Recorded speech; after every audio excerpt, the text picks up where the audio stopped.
इस वीडियो में आप जितनी भी आश्चर्यजनक तस्वीरें देखेंगे वे सभी असली हैं, जो मार्स रिकॉन्नेसेंस ऑर्बिटर द्वारा कैप्चर की गई हैं। ये अंतरिक्ष यान करीब 15 वर्षों से लाल ग्रह के चारों ओर उड़ रहा है। यह लगभग 400 टेराबाइट महत्वपूर्ण डेटा पृथ्वी पर भेज चुका है। सबसे महत्वपूर्ण बात यह है कि यह हमें मंगल ग्रह की सतह के विहंगम दृश्य प्रदान करता है।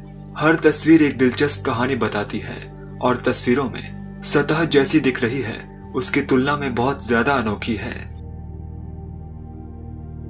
यह नासा के 15 साल के काम की एक विशेष प्रेजेंटेशन है। यह तस्वीर 2013 में ली गई थी। देखने से यह मंगल ग्रह की सतह पर रेत से बना एक बहुत ही अजीब सा आकार प्रतीत होता है। ये ऑब्जेक्ट मंगल ग्रह की सतह के साथ धीरे धीरे रेंगता हुआ दिखाई दे रहा है। दुर्भाग्य से ये एलियन लाइफ का प्रमाण नहीं है, बल्कि रेत के टीलों की एक जोड़ी है जो हवा के प्रवाह के परिणाम स्वरूप सतह पर एक जगह से दूसरी जगह पर ट्रांसपोर्ट हुए हैं।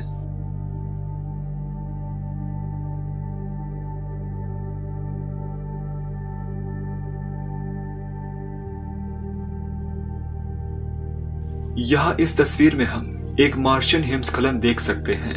इन गहरे रंग की धारियों में धूल बेहद कम है। ये अभी तक पता नहीं चला है कि इन हिमस्खलन का कारण क्या है, लेकिन यह सतह का अचानक गर्म होना हो सकता है। जैसे जैसे हिमस्खलन नीचे की ओर लुढ़कता गया, ये यहाँ मौजूद भूखंडों द्वारा कई छोटे छोटे चैनल्स में विभाजित होता गया। ये लकीरें कई दशकों बाद फीकी पड़ेंगी, क्योंकि आकाश से इस पर धूल जमा होने में समय लगेगा। मार्स रिकॉन्नेसेंस ऑर्बिटर ग्रह पर नए इंपैक्ट क्रेटर्स खोजता रहता है। इस इंपैक्ट क्रेटर की तस्वीर और इसके विशेष कलर पैटर्न्स 2018 में कैप्चर किए गए थे। ये कलर पैटर्न्स इंपैक्ट के दौरान निकले मलबे के कारण बनते हैं, जिन्हें इजेक्टा कहा जाता है।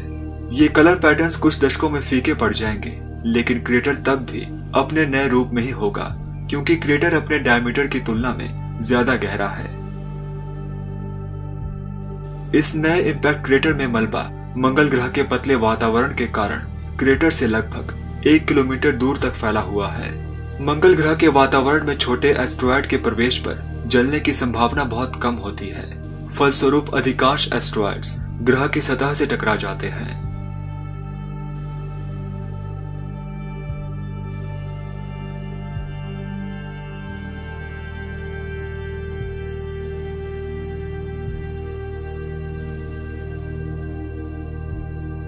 ये तस्वीर हाल ही में 2019 में ली गई है, जिसमें हमें एक छोटी सी चमकदार वस्तु दिखाई दे रही है जो निश्चित रूप से प्राकृतिक लैंडस्केप्स का हिस्सा बिल्कुल भी नहीं लगती। अगर आपको ये वस्तु मानव निर्मित लग रही है तो आप बिल्कुल सही हैं। यह वास्तव में क्यूरियोसिटी रोवर है। इसे जिस जगह पर स्पॉट किया गया है इसे वुडलैंड बे नाम से जाना जाता है, और यहाँ इस तस्वीर में अपॉर्चुनिटी रोवर है जो विक्टोरिया क्रेटर के रिम पर मौजूद है। मार्स रिकॉन्नेसेंस ऑर्बिटर किसी भी भूमिगत आधारित मिशन में खोज और देखभाल के लिए बहुत उपयोगी है। नासा की टीम इससे मिले डेटा का उपयोग अपने पसंदीदा मार्ग की योजना बनाने और यहाँ तक कि नए मिशनों के लिए दिलचस्प जगहों को खोजने के लिए कर सकती है।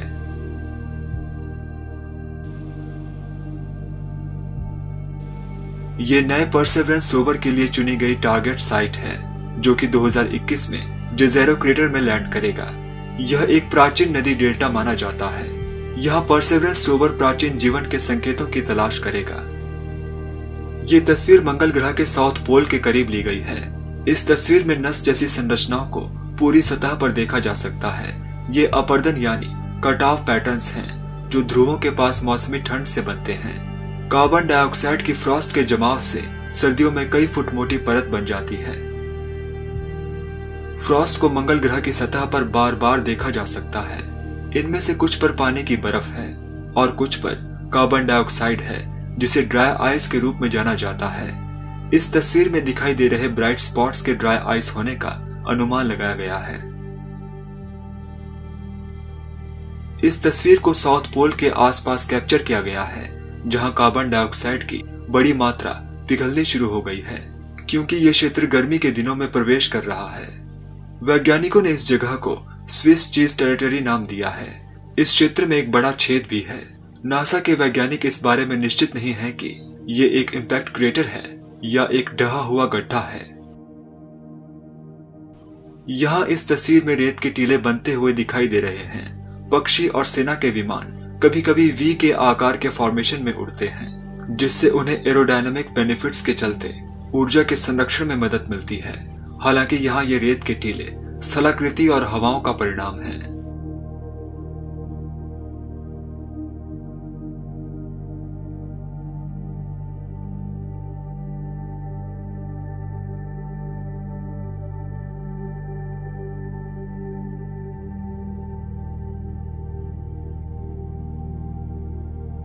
यह तस्वीर डेनियलसन क्रेटर के भीतर तलछटी चट्टान और रेत को दिखाती है। इस तलछट में साइक्लिकल वेरिएशंस ने कुछ परतों को दूसरी परतों की तुलना में इरोजन यानी अपरदन के लिए बहुत रेजिस्टेंट बना दिया है। अनंत काल के बाद ये कठोर परतें सीढ़ी के स्टेप्स की तरह बाहर की ओर फैलती हैं। रेत के टीले अक्सर क्रेटर के फ्लोर पर यानी भूतल पर जमा होते हैं। यह टिब्बा इनहैंस्ड कलर में नीले रंग का दिखाई दे रहा है। यह इनहैंस कलर नासा के वैज्ञानिकों को यह पुष्टि करने की अनुमति देता है कि यह टिब्बा फाइबर मटेरियल से बना है या आसपास के टीलों की तुलना में ये एक अलग रचना है। ये उलझी हुई डार्क लाइंस धूल के चक्रवातों द्वारा बनी है। धूल की घूमती हुई ये मशालें मंगल ग्रह की सतह पर निशान छोड़ जाती हैं। उन्हीं में से एक की तस्वीर ये हमारे सामने है। मार्स रिकॉन्सनेस ऑर्बिटर ने 65,000 से अधिक तस्वीरों को पृथ्वी पर वापस भेजा है। इस वीडियो में दिखाई गई तस्वीरें सबसे इंटरेस्टिंग तस्वीरों में से एक छोटा सा हिस्सा है। एक इंसान के रूप में देखना कभी कभी यह समझना मुश्किल हो सकता है कि हम एक हवाई दृष्टिकोण से क्या देख रहे हैं। सौभाग्य से नासा ने कई ग्राउंड बेस्ड रोवर्स को भी मंगल ग्रह पर भेजा है। मार्स रोवर्स द्वारा मंगल ग्रह की सतह की ग्राउंड बेस्ड तस्वीरों को देखने के लिए ये प्लेलिस्ट जरूर देखिएगा।